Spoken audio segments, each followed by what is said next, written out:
와 함께 갇힌 아리스다고와 바나바의 생질 마가와 이 마가에 대하여 너희가 명을 받았음에 그가 이르거든 영접하라.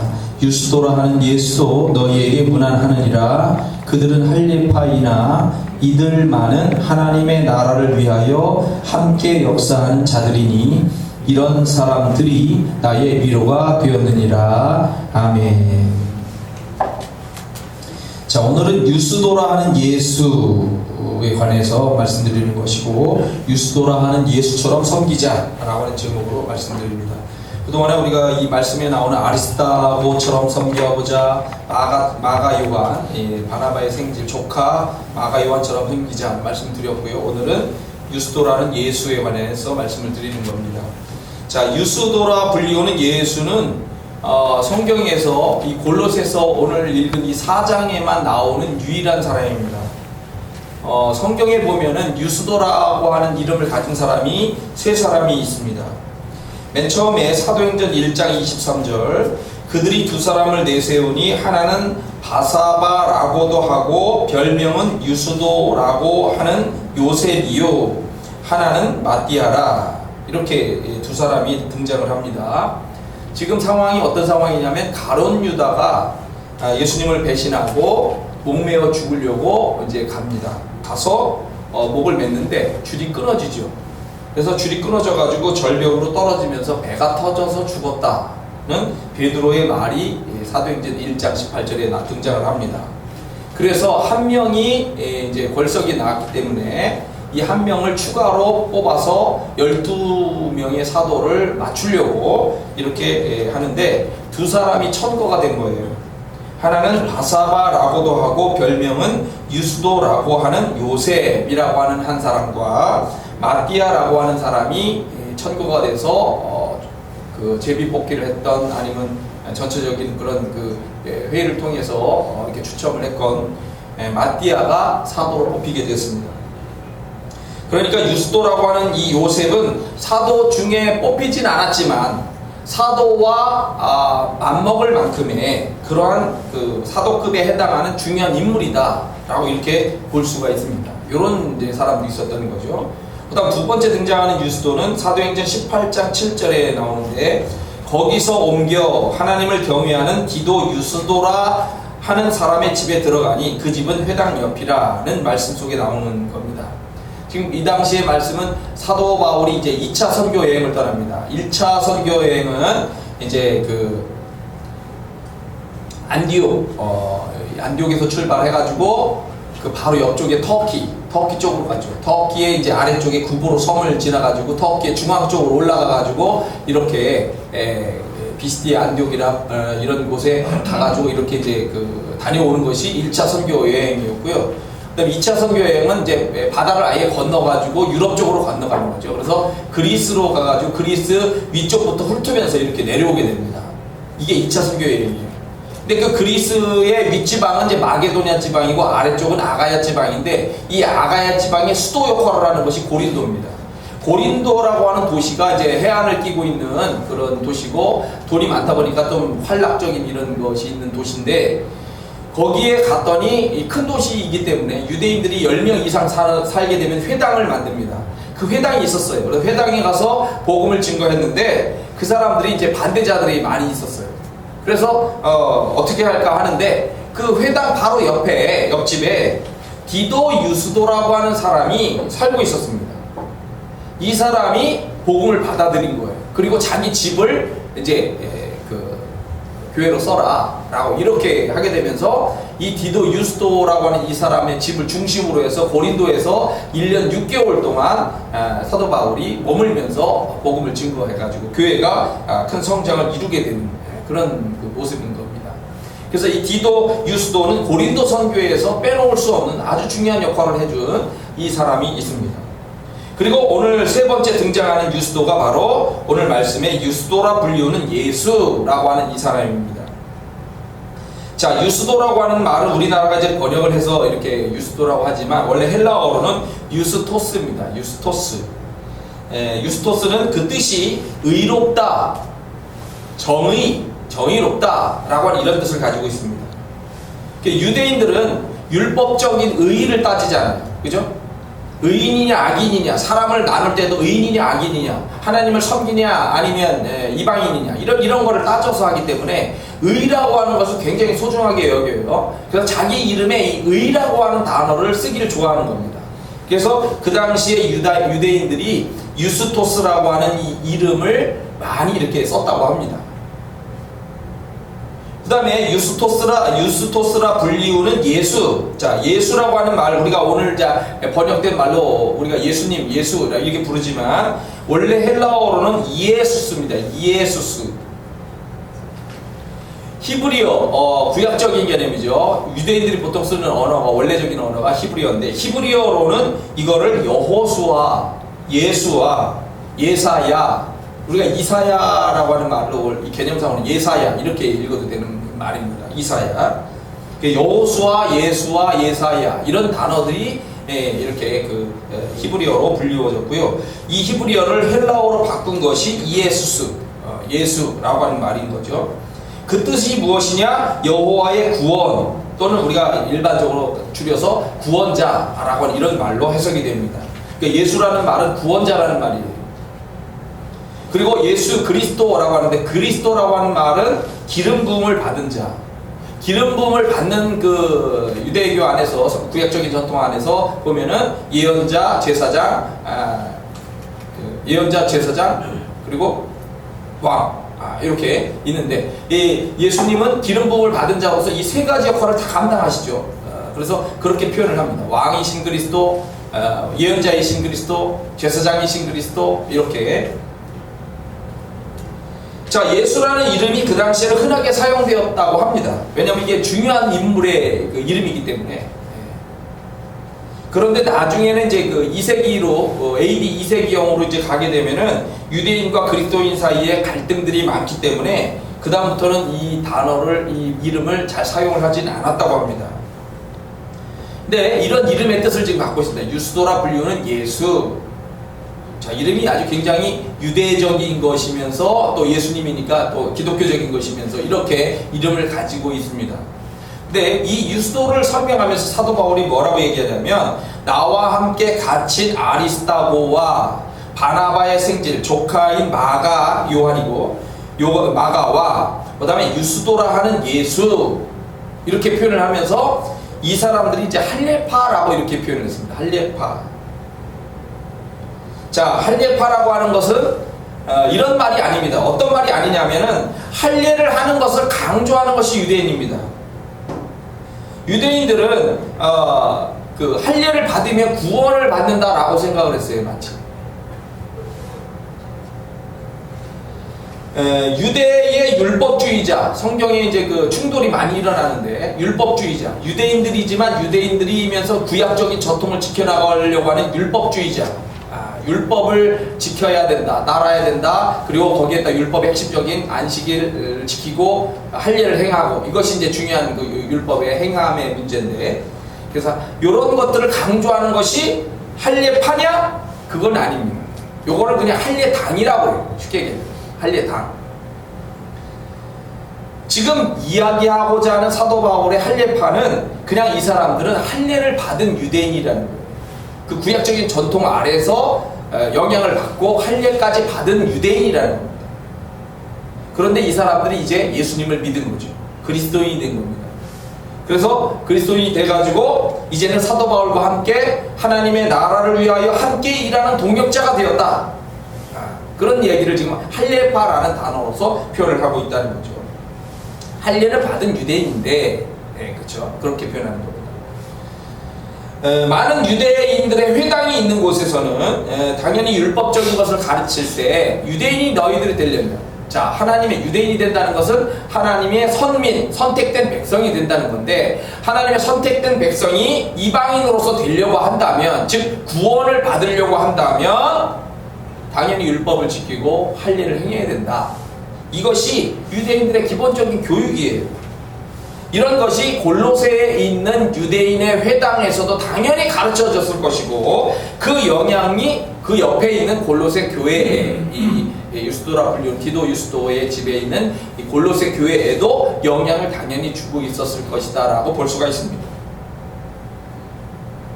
그런데 사도 바울은 뭐라고 얘기하냐면 할례파이긴 하나, 할례를 받은 사람, 구약적인 전통에 따라서 그런 영향을 받았지만, 그러나 할례를 마음에 해야 된다라고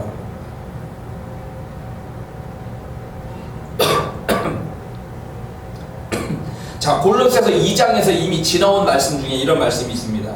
또 그 안에서, 즉 예수 그리스도 안에서 너희가 손으로 하지 아니한, 사람의 육신적인 손으로 하지 않은 할례, 육신의 할례를 받은 것이 아니고 사람의 손으로 하지 아니한 할례를 받았으니 곧 육의 몸을 벗는 것이요 그리스도의 할례니라.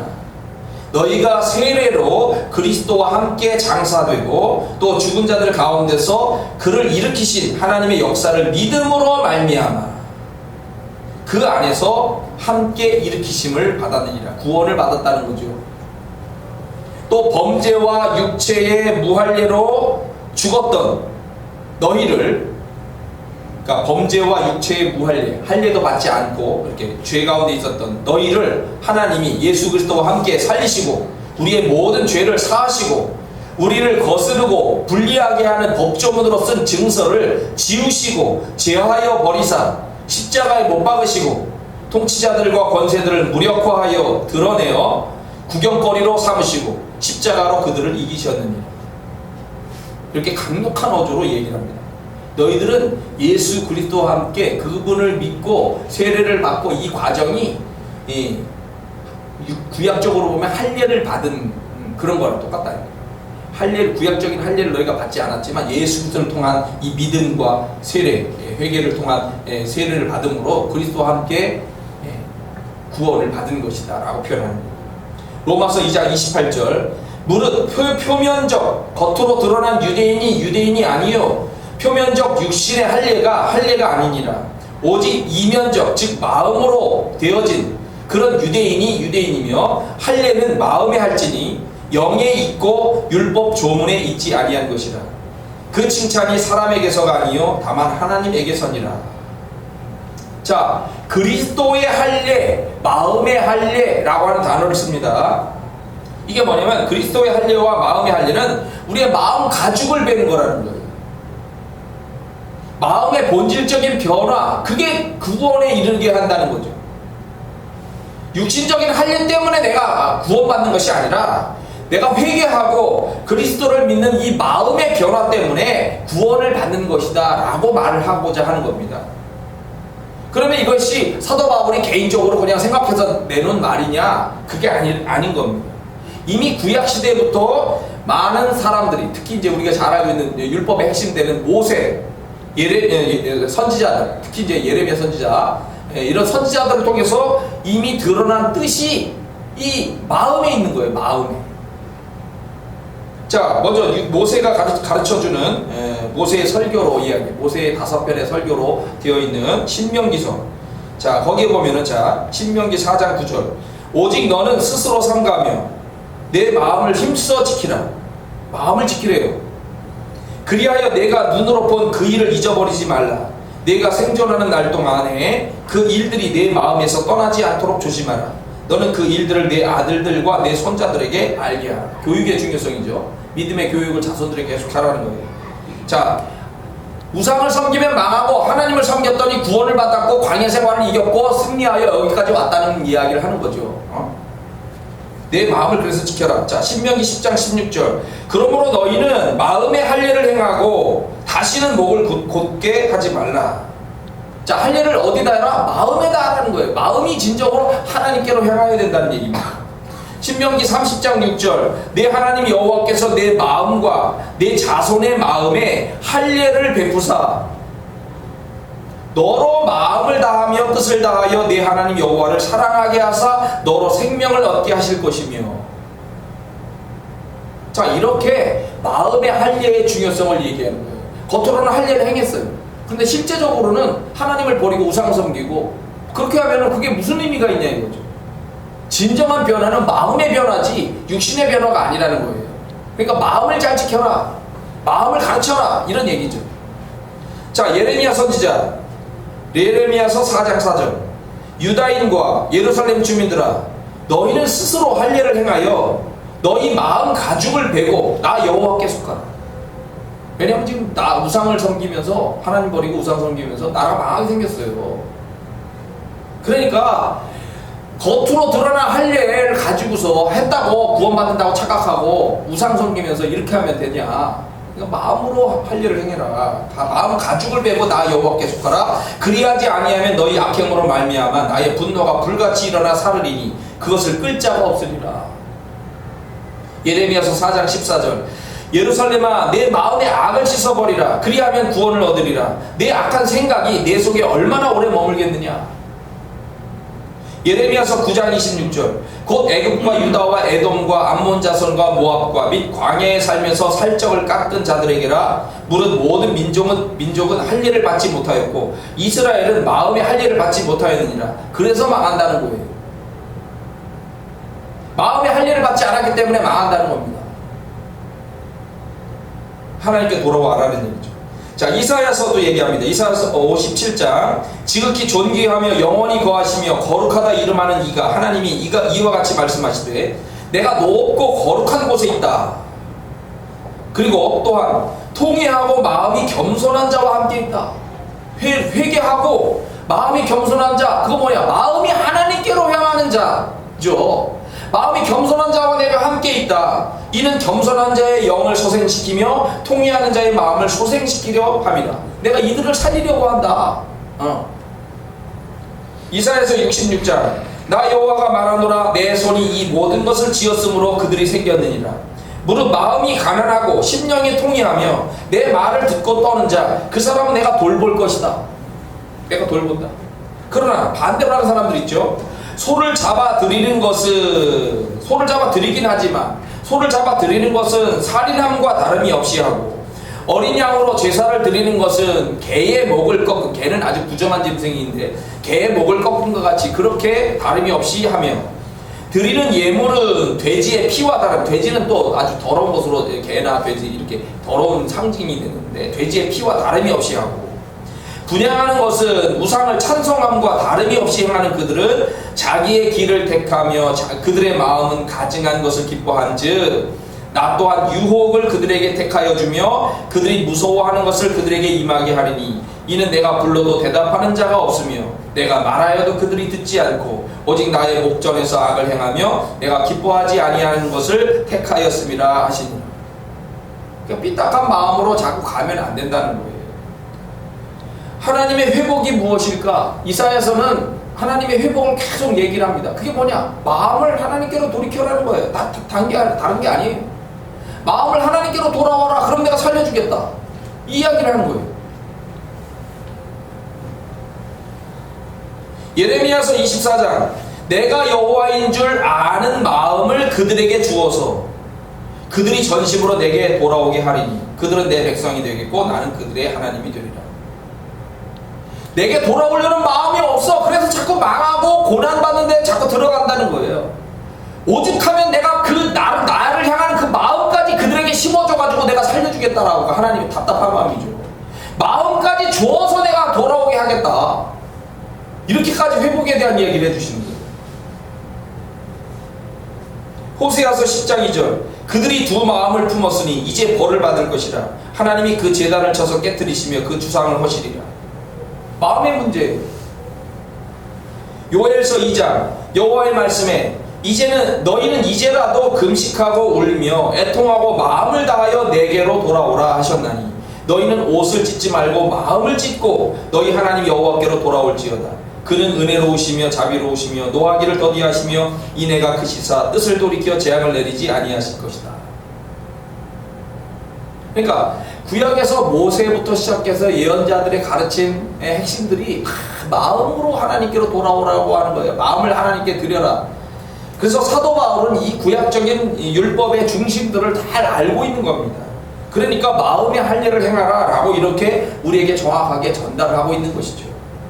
지금 아리스다고와 마가와 유스도가 마음의 할례를 행했다는 거예요. 할례파, 육신적으로도 실제로 할례를 행한 사람들이지만 그러나 그들이 정말 마음으로 할례를 행한 사람이다.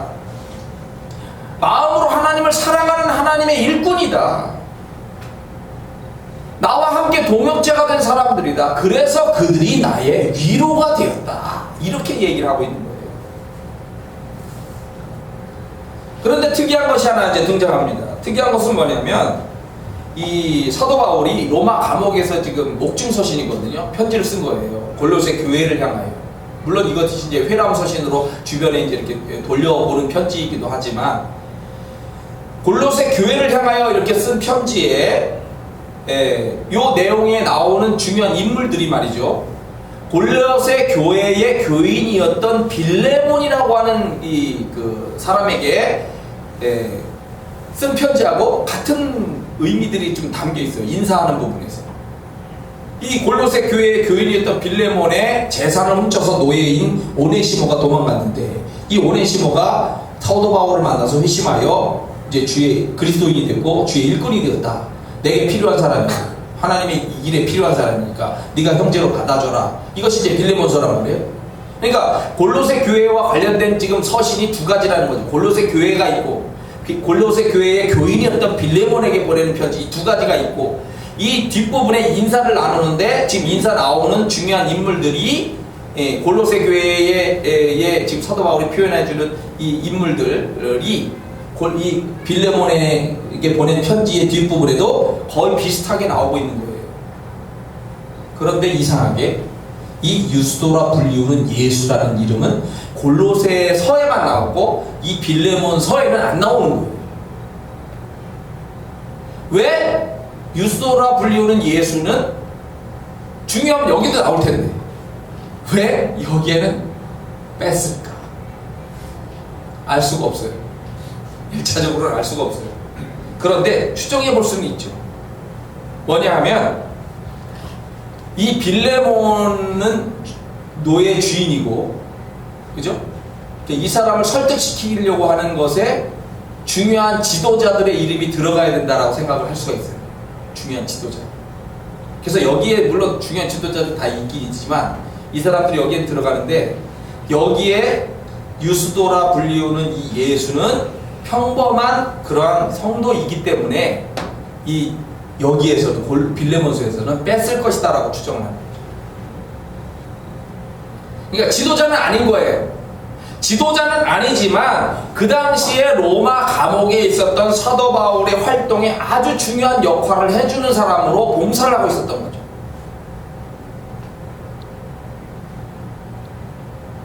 교회나 어떤 조직이나 두 가지 종류의 사람이 있습니다. 하나는 중요한 임원으로서 제대로 활동을 하는 사람이 있는 거고 아니면 임원은 아니어도 중요한 역할을 때로는 맡지 않아도 열심으로 봉사해주는 사람들이 있어요.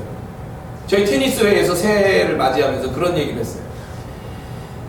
임원을 많이 세우고 임원끼리 이제 모여서 여러 가지 얘기들을 나누지만 중요한 테니스회의 중요한 것은 뭐냐면 매일 운동을 위해서 나오는 사람이 정말 중요한 사람이다. 그렇죠. 임원이 아니어도 맨날 잘 참여하는 사람 말이죠.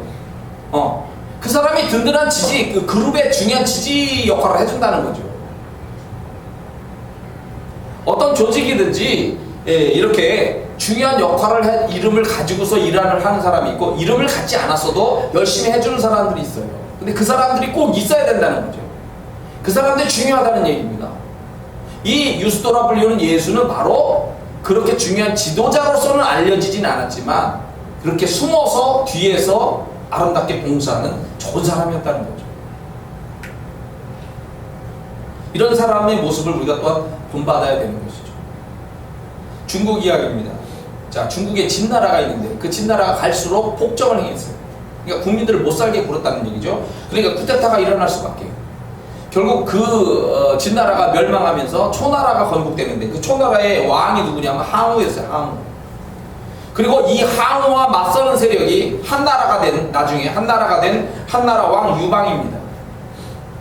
이 한나라 왕 유방과 초나라의 왕 항우가 둘이 이제 중국을 차지하기 위한 천하를 두고 이렇게 싸움을 벌이고 있는 상황이었어요.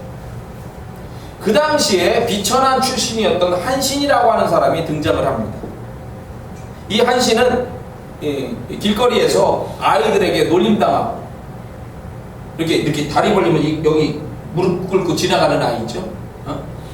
못살게 왕따시키고 괴롭히는 그런 일을 할 때 그 한신은 비천하다고 해가지고 그 아이들 다리가랭이를 바지가랭이를 이렇게 지나가던 무릎 꿇고 울면서 지나가던 매 맞고 놀림당하고 그런 아이였어요. 한 끼도 제대로 못 먹을 정도, 하루에 한 끼도 못 먹을 정도로 찌들리게 가난했었던 이 한신인데 이 아이의 마음속에는 놀라운 꿈과 능력을 가지고 있었어요. 그래서 성장을 합니다. 성장을 해가지고 그런 꿈을 계속해서 가지고 이렇게 생각을 하면서 자기가 살기 위해서 이 초나라의 항우를 찾아가요. 근데 항우가 이제 뭐 자기가 이제 왕이고 수많은 이제 병사들 전사들도 있으니까 비천하게 온 사람을 딱 봤을 때 뭐 중요하게 뭐 생각하겠어요? 그러니까 그냥 우습게 생각하고 이제 이렇게 그냥 한 사람으로 취급해가지고 이렇게 이제 있었던 거죠. 그런데 이 사람들을 이제 그 책사 있죠, 책사. 그 옆에서 이렇게 도와주는 책사들. 그 책사들은 한 사람 한 사람들의 능력을 잘 꿰뚫어 보여야 되는 거죠. 꿰뚫어 보고 이 사람이 정말 어떤 일에 쓰이면 좋을까, 어떤 일을 해보면 좋을까, 이렇게 해가지고 그 사람을 발탁해가지고 귀한 일에 쓰도록 이렇게 역할을 해줘야 된단 말이에요. 주민의 동정들을 살피고. 근데 이 책사인 범징이라고 하는 사람이 딱 보니까 이 한신이라고 하는 애가 보통이 아니에요. 얘가 일을 하는 거나 이렇게 보니까 얘가 이 보통 아이가 아닌 거예요. 그래서 얘를 우습게 생각하면 안 된다 라고 생각해가지고 항우한테 이제 추천을 했어요. 이 항우 왕님, 이 그 한신이라는 애가 보통 애가 아닌 것 같습니다. 얘를 꼭 쓰시면 정말 도움이 될 것 같아요. 항우가 우습게 하면, 그러니까 이 범징이라고 하는 책사가 뭐라고 여기까지 얘기하냐면, 왕이시여, 이 한신을 만약에 당신이 정말 쓰지 않을 거라고 하면 죽여야 됩니다. 만약에 얘가 마음이 바뀌어가지고 다른 나라, 그 당시에 뭐 한나라니까, 한나라 유방, 한나라로 만약에 가게 되면은 얘가 큰일을 저지르려 합니다. 그러니까 얘를 만약에 안 쓰려면 죽이시오 라고 하는 이런 말까지 하는 거예요. 그걸 한신이 이제 알아들었네. 그러니까 어차피 항우는 나를 우습게 알고 나를 쓰진 않을 거고, 그렇다면 내가 죽는 수밖에 없으니까 내가 여기를 떠나야 되겠다 해가지고 딱 떠나려고 딱 하는 순간인데, 그때 마침 한나라 유방 책사인 장량이라고 하는 사람이 찾아옵니다. 인물을 찾기 위해서 이 책사들이 돌아다니는 거죠. 이 장량이라고 하는 사람이 어떻게 소문을 들었는지 벌써 딱 알고서 이 장량이라고 하는 사람이 한신을 찾아온 거예요. 그래가지고 한신을 데리고 와가지고 마음을 이 한나라 쪽으로 싹 바꾸게 만든 거예요. 만들고서 이 한신을 지금 당신이 볼 땐 보잘것 없지만 대장군, 이 한나라의 유방의 최고의 장군, 대장군으로, 국방장관이죠, 대장군으로 쓰시오라고 추천서까지 만들어가지고 보내는 거예요. 그런데 이 한나라의 유방도 이 한신을 딱 봤을 때 뭐 별로 이렇게 중요한 사람처럼 생각하지 않아가지고 말단 임원으로 이렇게 딱 심어준 거야. 말단 임원으로 딱 심었는데 얘가 일을 얼마나 잘하는지 한 달 만에 2번 승진을 하더래요. 일을 얼마나 잘하는지. 그런데 한신은 자기의 이 그릇이 너무 크다는 걸 알고 있는 거예요. 그래서 유방에게도 내가 못 붙겠다, 떠나야 되지 않겠느냐, 다른 곳으로 더. 그래가지고 한나라를 막 떠나서 길을 떠나가요. 그런데 승상이었던 소하라고 하는 사람이 이 한신이 떠난 거를 제가가 알아차렸어요. 어떻게 해가지고 알아차리고서 얘가 떠나면 안 된다, 이 훌륭한 사람이 떠나면 안 된다 해가지고 얘를 막 하룻길을 쫓아가가지고 결국 만나가지고 정말 얘기를 잘 해가지고 그 사람을 한신을 돌아오게 하면서 그 아까 처음에 이 한신을 만났던 책사였던 장량이라고 하는 사람이 이 사람을 대장군으로 쓰시라고 천거했었던 그 문서를 가지고 이 사람을 데리고 유방을 찾아가. 그래서 이 사람을 보세요. 이 책사가 이 사람이 얼마나 대단한 사람인지를 이렇게 천거하지 않습니까? 대장군으로 쓰시오. 그 유방이 이제 갈등 생기지. 아니 대장군이 이미 있고 이제 이렇게 하는데 장군을 물러나게 하고 얘를 써야 되니까 마음이 얼마나 좀 그렇겠어요. 그러나 그 책사의 말을 듣고 이 한신을 대장군에 딱 세운 거예요. 그 다음에 어떻게 됐을까요? 역사가 바뀌어요. 이 한나라의 유방이 전 세계를 장악하는 거예요. 쉽게 얘기하면 중국을 통일하는 거예요. 나중에 이제 이 한신은 잘해가지고 또 왕이 됩니다. 어느 지역의 왕으로 물러나서 이제 결국 유방한테 죽어요. 죽긴 하지만, 왜냐면 얘가 봤을 때 유방도 그릇이 작은 거예요. 이 사람이 대단한 사람인 거죠. 이렇게 그릇이 큰 사람이 있는 거예요. 근데 처음에 사람이 항상 볼 때 사람은 외모적인 거나 어떤 그 겉으로만 사람을 평가하기가 쉽잖아요. 그런데 이 책사의 눈에는 다 그 중심을 보는 거예요. 중심에 이 사람이 어떤 마음과 뜻을 가지고 일하는지를 딱 보고 이 사람을 이렇게 천도를 해버리는 거죠. 자, 중요한 것은 그거예요. 드러나지 않을 수 있어요. 드러나지 않을 수 있어요. 우리는 다 때로는 드러나지 않게 이 청주 안에서도 살아갈 수가 있습니다. 그러나 우리가 가지고 있는 마음의 뜻과 어떤 비전 크게 될 수밖에 없어요. 마음을 크게 올해 마음을 크게 세우시고 유수도 예수처럼 별로 알려진 것 같지 않지만 정말 큰 일을 할 사람으로서 이렇게 여러분과 제가 우리 교회가 성장하는 큰 일들을 해볼 수 있는 그런 역사가 이 말씀을 통해서 연결하면서 나타나게 되기를 축복합니다. 다시 한번 기도하겠습니다.